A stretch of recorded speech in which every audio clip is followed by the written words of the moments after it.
Hello everyone, this is Ray Tenotska and welcome to Ray's Asia. So this is going to be the first podcast and I'm going to tackle quite a meaty topic. So park your buns down somewhere comfortable, get yourself a cup of tea and sit down and spend a little bit of time with me. And let me apologize first of all, there will be some background noise because I'm just filming this in my dodgy little apartment and I'm filming at about 4:30 here, so 4:30 local Japan time. So there you will hear cars coming in and out. So let me just apologize for that straight off the bat. But today's topic is the genesis of modern day racism, and also another question being, are white people destined to be worshipped by others? So those are questions that have kind of plagued me for quite some time. And I don't claim to be an expertise. I'm not like an archaeoanthropologist, so I haven't dug anything up from the ground and I haven't like made any discoveries myself. So my opinions derive from my personal experience, my interactions with people, from growing up and living in Australia, from the time I was conscious until I was a young adult, and then I left and living in Japan. So basically the blend of East and West, and it's the same with my Asian lineage. So my mother is Singaporean, my father's Malaysian, and we do have a little bit of mixing, so we're not pure Chinese blood in that sense. So we do have a little bit of Portuguese and a little bit of Malay, local Malay, so my father's Nyonya side. So that all kind of, there's an interplay of all these mixes. So I don't claim to have expertise on everything to do with China either. Okay, so I'm just putting that out there, and I don't claim expertise on Japanese people, Japanese life. It's just my personal experience living here. Okay, so now that's out of the way. I don't know about anybody else, but for me, if I want to answer a question that I have for myself, I like to go to the root of it, the origins or the genesis of the problem. So when I wanted to understand more about race, of course I had to ask myself the very first question, which is, why do we have a preference for lighter things over darker things? I mean, except for fashion, where everybody knows black is just more slimming, but in many aspects in life, we do prefer lighter things. We prefer daylight versus the dusk because we just feel safer. So I know that from my just general readings of other different topics, I know that eventually everything collapses into a black hole. But the only things that can be emitted from black holes are basically photons. Photons are massless. They don't have a concept of time because time only comes about when there's mass.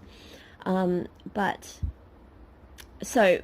I also subscribe to Roger Penrose's cyclical cosmic cycle theory. So I believe that after every black hole collapse, there's a new Big Bang, and then from that, the process spins about again. So we go through the process, maybe in different variations because the constant will change, maybe.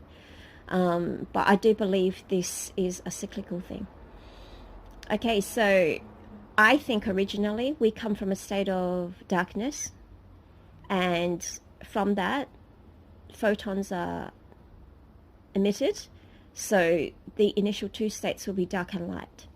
And it took us we developed photon detectors, eyes, about 500 million years ago, and I believe that that was a game changer.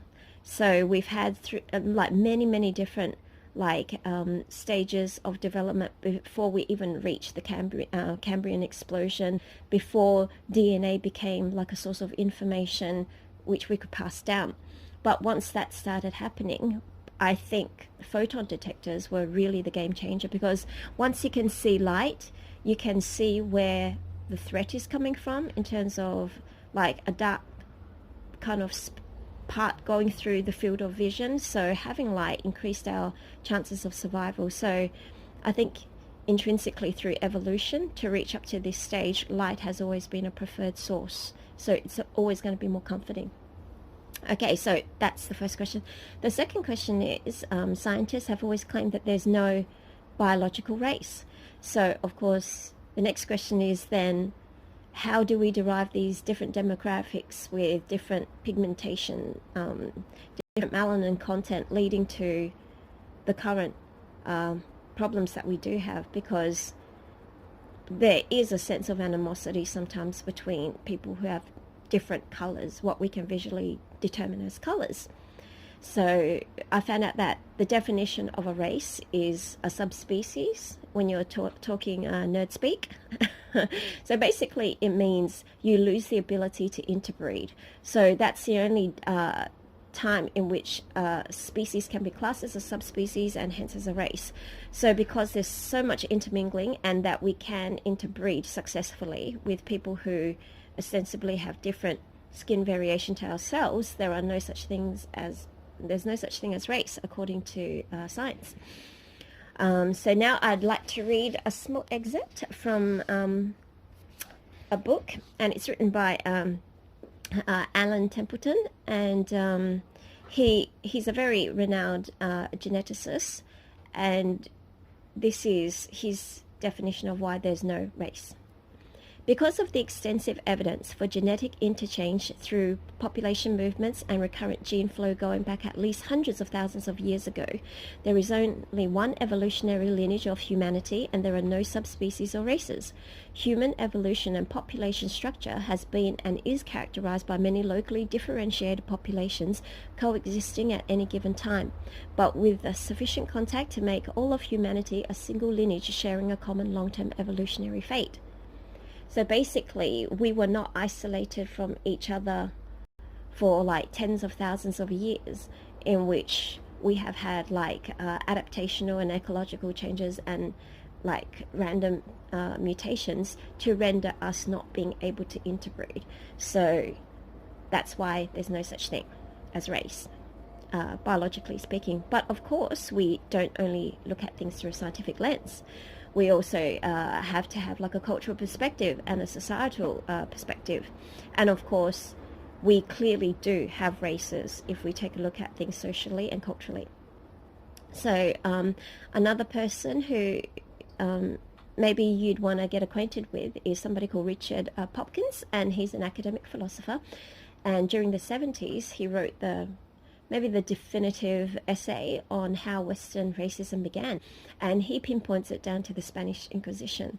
So from about the 1480s onwards, the Spanish Inquisition was basically established to weed out the Jewish people from mainstream Spanish society, mainstream Christians.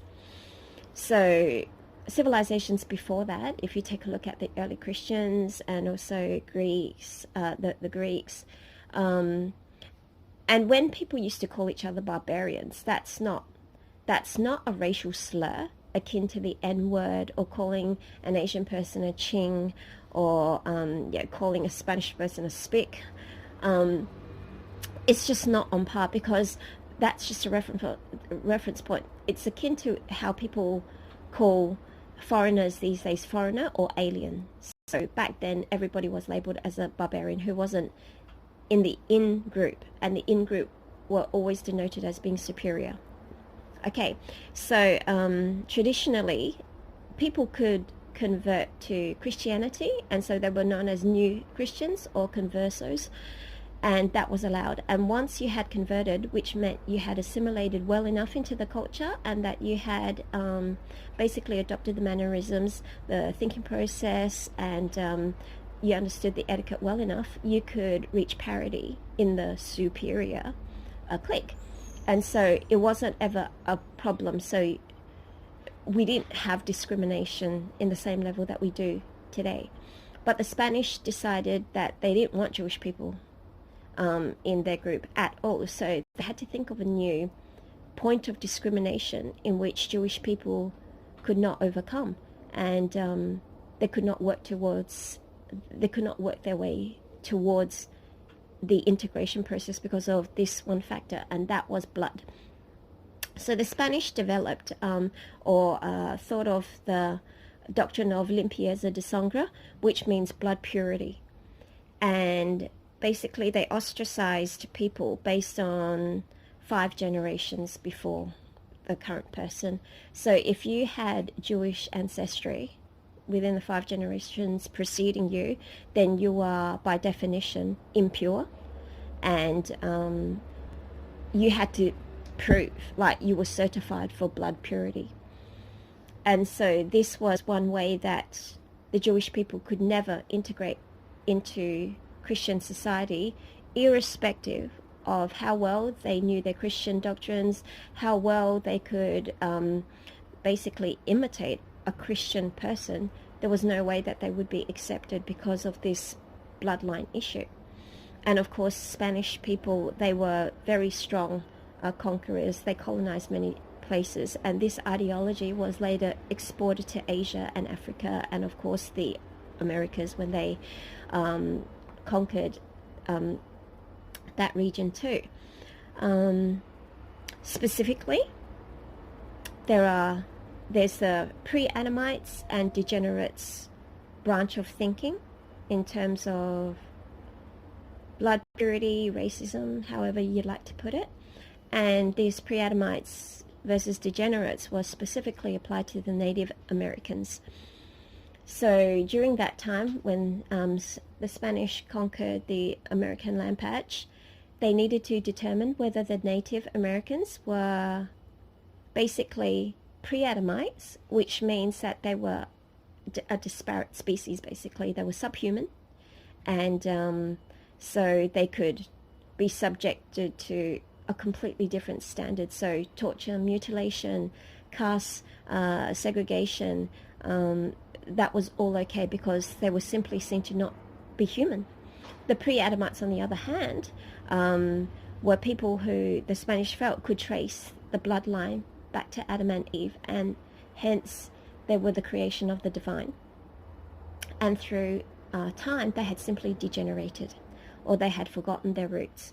So for those people who they deemed to be degenerates, they could be redeemed. They had redemption value. They could be taught Christian ways, and they could assimilate, and they could acculturate well enough to achieve parity within like a Christian society. So basically that was like a very big issue back then, and determining whether someone was pre-Adamite or a degenerate completely altered the way that you were treated. So following that, of course, I have another question, which is, let me see, what was my point? Okay, so yeah, the next question following that was, then how did the Weiss race begin? Because how did the notion of whiteness even come about? Because this is a question which flummoxes me quite a bit, because, for example, my Japanese brother-in-law and even my Japanese husband, they're very fair. Like I'm more like a honey, like a light honey hue, like an acacia honey kind of color, but they are like almost liquid paper white. Especially my brother-in-law, it's like he grew up under a fluorescent bulb and he never saw sun. Like, that's how white this kid is. He's like liquid paper white. So I've always wondered why, when there are some Asians, you know, Japanese, Chinese, Koreans, Thais and Vietnamese, and even some Indians, right? They have skin that is basically whiter than a white person's, but why aren't these people classified as white people? And conversely, growing up in Australia, I had some white Aussie friends who were basically born a very light brown. Like they were more tanned usually, even in the dead of winter, than me. I remember a guy that I had a crush on for quite some time. For me back then, he was a gorgeous guy, white kid, but he looked perpetually tan. Like he was tan all year round, and I couldn't understand why that kid was white. So of course, when I grew up, I understood that it wasn't just the actual skin tone, but then I wondered why. So being the nerd that I am, and I love to read all sorts of things, I found this book on Kindle for $4, which signaled buy for me. Okay, so this book is called The Slave Ship, and it's written by Marcus Rediker. Basically, it documents like the Atlantic slave trade and different ships and the different captains which ran that whole part of history. And this was an interesting account by Captain Anthony Fox, 1748, that I'd like to read for you guys. So basically, Captain Anthony Fox was in charge of the slave ship called Peggy, and part of his job was to document every crew on the ship as well as the slaves, because accountability rests in the descriptions that he could make and tally up all the passengers basically who were on the voyage. So this is how he accounted for the description of people who were on board. Okay, so now I'm going to read a little bit from the book. Captain Fox also recorded complexion, probably in order to identify runaways should he need to do some at some point in the voyage. As it happened, the captain only had two categories of complexion, brown and black. Most people were brown, including the captain himself. Those he considered black included Robert Murray of Scotland, Peter Dunphy of Ireland, Parado Bartholomew of Genoa, and the African John Goodboy. So, just by this brief account, I think we can conclude that Captain Anthony Fox was what we would deem to be a white guy in today's society.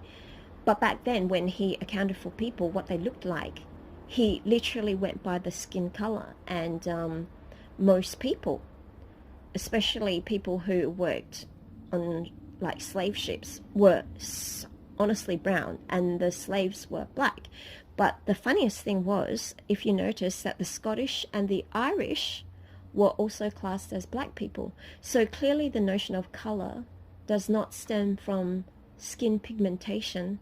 Color is symbolic of a certain status. So then, which led me on to another question. Then how does this notion of the Aryan ideal even come about? Because if people recognize themselves to be brown as opposed to white, how did this blue-eyed, blonde hair, white skin thing become so big as to be synonymous with perfection almost? Because growing up in Australia, of course, I saw a lot of these blonde hair, blue-eyed images, and it's not weird to have that as being a stereotypical Australian when the majority of Australians are indeed of white Caucasian stock. So I never thought anything of it when I was growing up. But then when I came to Japan, I did find it very strange, because Japan is a society that's made up of like 98 point something like 3% of people are homogeneously Japanese. So I thought, isn't this strange? Like, for example, I would go to my gym, and my gym is littered with images of Caucasians. I walk past pachinko stores, and then they have Caucasian faces. I mean, you never even see a white person in a pachinko store, but they're used as the advertisement. And there's like an akacha hompo. Akacha hompo is basically a baby store in one of the workplaces that I used to always frequent. And then they had these mannequins who had blue eyes, and they had kind of like the sandy kind of blonde hair. And I thought, what? Like, why would you put a blue-eyed mannequin in a store that basically sells goods to, I would say, 100% Asian clientele, even if not 100% Japanese, because it was a place that many Chinese tourists would go. Like, I've never seen like a white mum go there even. So, of course, during my travels to Singapore, Hong Kong, Malaysia, and things like that, I saw the same thing being reflected perpetually. And I know back home in Australia, it just doesn't work in reverse. Like, Asians or blacks are not used to be symbolic of motherhood, of beauty, things like that, right? At least not until very recently. Okay, so once again, being a total nerd box that I am, I like to read different stuff, and I have a fascination with Iranian culture. And of course, because it's an ancient civilization, and I just like old stuff, except the stuff in my house, like everything's new. But I do like, yeah, like old culture things like that, because it's just more interesting. They've just written so many things. It's just crazily interesting. Same with Indian civilization, Indian beliefs. It's just mind-blowing because it's so full, it's so robust. And so I read a book called Shahnameh, and it's written by an Iranian poet called Ferdowsi. And the story that caught my eye was the birth of, excuse the traffic, it wasn't me, the birth of Prince Zal. So Zal was the son of King Song, and Zal had a very peculiar trait. So they described him as having the hair of a sage. So basically, it meant that he was either a platinum blonde or he was blonde. And of course, that's not a regular Iranian phenotype back in that day. So basically, he was a sight for sore eyes. He was seen to be like a freak of nature. And the story goes anyway that after the queen gave birth to Zal, the attendants, because they looked at this child and they couldn't figure out exactly what this child was, because they said that he was free from blemish except for this hair of the sage that he was born with. So they didn't know how to break it to the king. So they waited 8 days. So they concealed this secret. It was clandestine for 8 days before they actually blurted out. So on the 8th day, they finally told King Som that this child is kind of like a freak of nature, but he should calm the fuck down and love the child all the same. Okay, so now I'm going to read an excerpt from the book. So this is the part where King Som sees his baby for the first time, and this is his reaction. He lifted his head unto heaven and murmured against the Lord of Destiny and cried, saying, O thou eternally just and good, O source of happiness, incline thine ear unto me and listen to my voice. If I have sinned, if I had strayed in the paths of Ahriman, behold my repentance and pardon me. My soul is ashamed. My heart is angered for reason of this child. For will not the nobles say, this boy presageth evil? They will hold me up to shame, and what can I reply to their questions? It behoveth me to remove this stain, that the land of Iran be not cursed. Okay, so clearly the king, upon feasting his eyes on his own child, sees this kid to basically be the spawn of the devil. And he doesn't understand how his own child can look like this. And like I said, it's probably just like a blonde baby. But however, as Zal grows up, he gains this kind of majestic prowess, and he seems to have superhuman strength. So he's like a Herculean figure, kind of. And as he comes of age, he has the hots for this princess called Rhodabe. So Princess Rhodabe, basically, the story of Rhodabe is a precursor for Rapunzel. Okay, so Rhodabe has gorgeous long hair, and she basically lets it down to help Zal come up the castle to speak to her.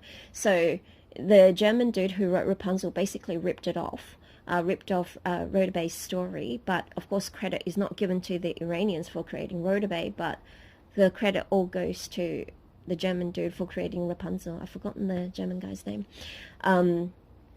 So Zal has a hots for Rhodabe, and the servants surrounding Princess Rhodabe basically tries to plug Zal, and basically give him double thumbs up. And so they're trying to sweet talk her into being interested in this freak of nature, this platinum blonde dude. So this is, once again, I'm going to read an excerpt from the book. So this is the servant Mirab trying to convince the princess that this guy is hot. Okay. Then Mirab said unto her, O my fair Cypress, the son of Som is a hero among men. His heart is like unto a lion's. His strength is as an elephant's. To his friends he is a gracious Nile. Unto his enemies a wasting crocodile.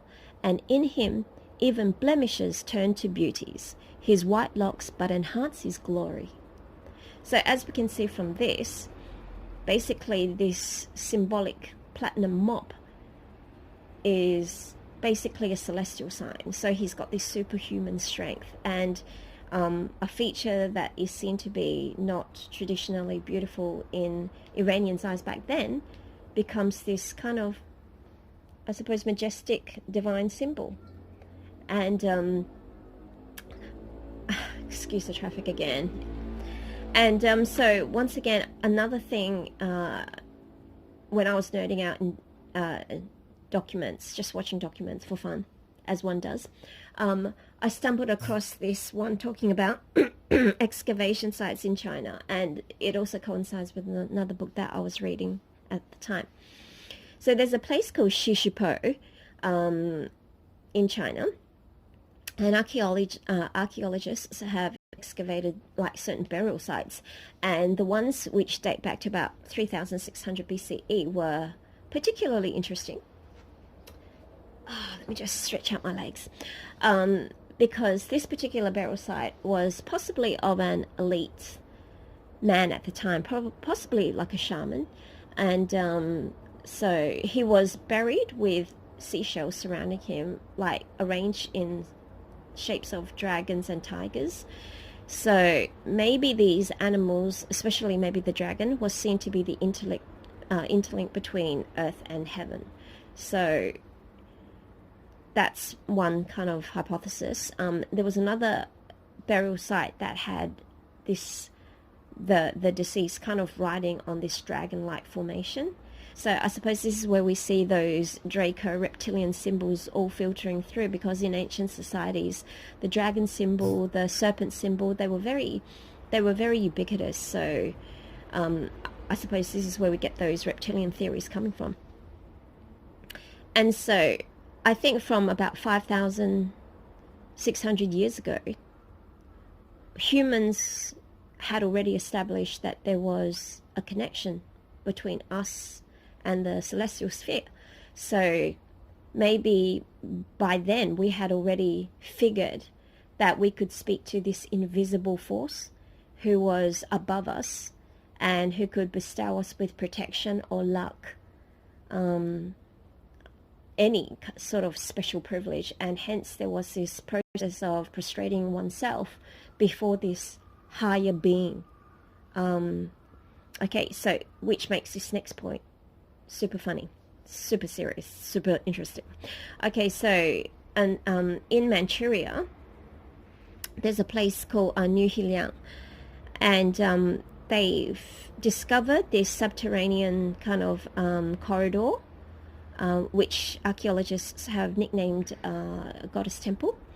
And basically this corridor has many different chambers, and inside the chambers they have statues, and the statues are of hybrid animals like, you know, pig tigers and maybe some more dragons, stuff like that. But what I found interesting was they also found life-size or bigger than life-size statues of women, and they're sitting cross-legged, and they were carved from very good stone back in the day. And what was very unusual was that the well-preserved ones still have like a taint of red on their lips, so it's kind of like a red lipstick kind of imagery. But what was super unusual was that the eyes were set with a blue-green jade. So for me, this was a very interesting point, because if you take a look at the 56 ethnicities in China, because of course there are some natural white people who are Chinese, but they're kind of the Russian border. And blue eyes, green eyes, they're not exactly typical of even the 56 ethnicities in China. Mainly they have Asiatic appearances, dark hair, dark eyes, light skin, or honey-hued skin. But blue-green eyes, that's kind of an anomaly. So then I wondered to myself, there are kind of two ways to go about this, two thought systems. One, did the Chinese people back then actually encounter white people who had blue-green eyes, and hence they found objects or stones to mimic that color and set those as eyes of this burial site, or like a site of worship, which begs the question that when they saw white people for the first time, did they think that they were gods? Or was it the other way, where they had an abundance of stones, and blue and green stones were kind of common like jade, and they just imagined the concept of blue-green eyes, and they just thought, oh, wouldn't it be funky to have statues or with blue-green eyes, and they didn't think more of that. I do know that jade is common in China, same with agate and peridot, so they're kind of like blue-green stones, but then again, cinnabar is also found in China, and that's red. So you could ask, why didn't they set the eyes in red? But even if we take the second version, and they imagined blue-green eyes to begin with, so maybe when they first saw white people who did actually have blue-green eyes, did they then think that they were gods and that they were more worthy of note, or did they command higher respect than others? So that I don't really know. At this point, as far as the things that I've read, the people who I've spoken to, the stuff that I've seen, I don't really have an answer for that question. But what does perplex me is what I've said all along, that the point of worship does not stem from black people or Asians towards white people. I mean, you find the anomaly, like there are rare instances in which white people are very enamored with Asian culture and African culture and Indian culture, etc. But usually it's the other way around, and it starts with things like our names, our the religious aspects, even our clothing choices, and especially people who have been exposed to Western culture. This is one thing that I've picked up. Okay, as soon as we get exposed to especially Anglo-Western culture, somehow we implicitly understand that we're inferior. Now, this is what I mean. Scientifically, the best way to eat noodles is like what the Italians and Asians do, and that's slurping. Because once you do this kind of, like if you make this kind of action with the noodles, right, it disperses the heat, and hence you can eat hot noodles without burning your tongue. So scientifically, Italians and Asians are spot on. We're correct. However, because of Anglo-Western indoctrination, we believe that this is very uncouth and rude. Now, because all my life, the formative years, I've been in Australia, so I didn't even reach that point where I could make that comparison until I came to Japan. Because when I came to Japan, most Japanese, 99%, slurp, men and women, except those who have studied abroad. And those who study abroad, when they come back, they know that to be shameful. And I don't know whether they do it privately at home, but certainly publicly, when they go out with me, they point out other Japanese people who slurp, and they say it's disgusting. So once again, it flummoxes me that before they had been exposed or taught that it was disgusting, they never in their heart of hearts ever felt disgusted by it. Yet they were taught that it was disgusting. So why does it work this way when logic is not on the side of Anglo-Western etiquette in this aspect especially? Why is the more scientifically logical way to do something wrong if it's not from a Western Anglo-cultural perspective? So that's something that, that's something that hit me only after coming to Japan, because unfortunately, I'm beyond help. Because I just grew up in Australia, and I just basically did what everybody else did. So these thoughts never hit me until after I had this Asian comparison. So yeah, I hope I've made myself clear in answering this question. How did Western racism begin, and were we always destined to worship white people? So the answer to the first question is through the Spanish Inquisition.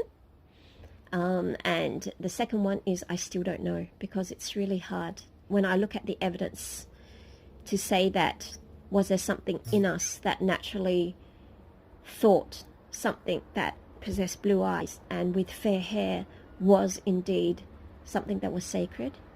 And maybe Western colonizers, upon sensing this, they just basically amplified this inherent thought. I mean, that's difficult to say. But I hope this also has given more nuance for those of you who do follow me on Quora, that when I use the term white people, there's an underlying dynamics. It's much more complex than just skin pigmentation. So I hope I've made that point clear too. And for those of you who are still here, thank you very much for staying for the whole show. And I've got a little gift for you. So if you like street music like I do, then I've got 2 pieces coming up. I like to prowl the streets of Japan, and I love listening to street music. So this guy captured my attention yesterday when I was walking through this central area, and in real life you could really feel the passion. Like, he had the music daemon in him. This guy was really, he was in his own zone basically. So I don't know whether that conveys itself well through the video medium, but I hope you enjoy it anyway. So if you don't like music or you don't really want to listen, then thank you very much. I'll say farewell to you here. Those who do want to stay, please hang around for the 2 pieces. And please remember to give this video a thumbs up and hit the subscribe button. And I'll see you again next time. And remember, keep supporting channels like this, which have maybe more pro-Asian opinions, because there aren't that many of us, and we all tank out because the numbers just aren't here. And we get closed down on top of that. Like, I've had every post basically collapsed. I just got another one collapsed today and I had to fight for it. So please keep supporting us, because our voices are not big in terms of size, even though I've got a big mouth. Okay, so have a lovely day, and ohayo gozaimasu, oyasumi nasai, depending on when you are listening to this. And I wish you all the greatest health, and see you again next time. Take care.